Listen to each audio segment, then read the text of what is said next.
তাহলে সে নিজেও শয়তানের দোকান থেকে বাঁচতে পারবে না, মানুষকেও শয়তানের দোকান থেকে বাঁচিয়ে জান্নাতমুখী করতে পারবে না।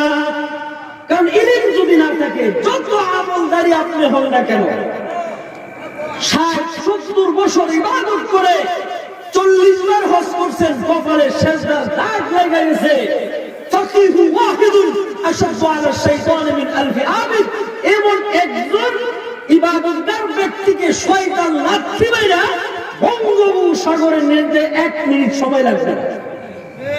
হ্যাঁ, ইলম ছাড়া পীর, ইলম ছাড়া মৌলবী ইবাদতগারকে শয়তান বিপথে পরিচালিত করার জন্য 40 বছরে আপনি ইবাদতগার আলেম, আপনাকে গুমরাহ করতে শয়তানের 1 মিনিট লাগবে না।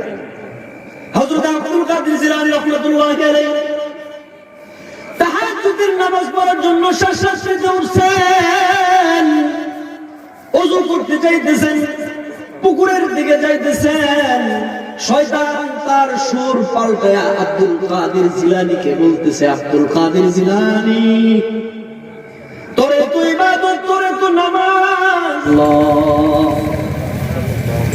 তো আব্দুল কাদের জিলানী রাহমাতুল্লাহি আলাইহি তিনি শেষ রাত্রিতে তাহাজ্জুদের নামাজ পড়ার জন্য পুকুরে ওযু করতে যান। সেই সময় শয়তান তার সুরত পাল্টায়া আব্দুল কাদের জিলানীকে বলে, জিলানী, তোর এত নামাজ, এত সালাত, রোজা, সাওম, তোর ইবাদতে আমি খুশি হয়ে গেছি, যা আমি তোর নামাজ রোজা সব মাফ করে দিলাম। আব্দুল কাদের জিলানী একজন মুহাক্কিক আলেম ছিলেন, সাথে সাথে বলে নিলেন, লা ইলাহা আস্তাগফিরুল্লাহ আস্তাগফিরুল্লাহ ফি মিন কুল্লি যামবিন ওয়া আতুবু ইলাইহি। শয়তান চলে গেল। আমাদের সামনে যদি এইরকম কোন আওয়াজে বলে, আমরা তো মনে করবো অদৃশ্য থেকে আল্লাহ গায়েবে আওয়াজ দিচ্ছেন, আমার নামাজগুলো সব শেষ। আব্দুল কাদের জিলানী চিন্তা করে, লা সাহবাতুল ইসলাম লিমান লা সালাত লা, মুসলমান যার ভিতরে নামাজ নাই, ইসলামের সাথে তার কোনো সম্পর্ক নাই। বুখারীর বর্ণনা এসেছে হাদিস, যার ভিতরে নামাজ নাই তার ভিতরে কি নাই ভাই? কারণ নামাজ আউয়ালু মা ইউহাসিবু বিল আবদু ইয়াউমাল কিয়ামাতিস সালাত। ময়দানে মাশরে সর্বপ্রথম আল্লাহ তাআলা নামাজের হিসাব নেবেন। শয়তান কত বড় বজ্জাত, সে নামাজ মাফ করে দেয়, রোজা মাফ করে দেয়। মান সামা ইয়াউমাল ইবতিগাই ওয়াজহিল্লাহ বা'দাহু আল্লাহু মিন জাহান্নাম কাবুদ গুরাবিন তাইরিন ওয়া হুয়া ফারকুন হাত্তা মাতা হারামা।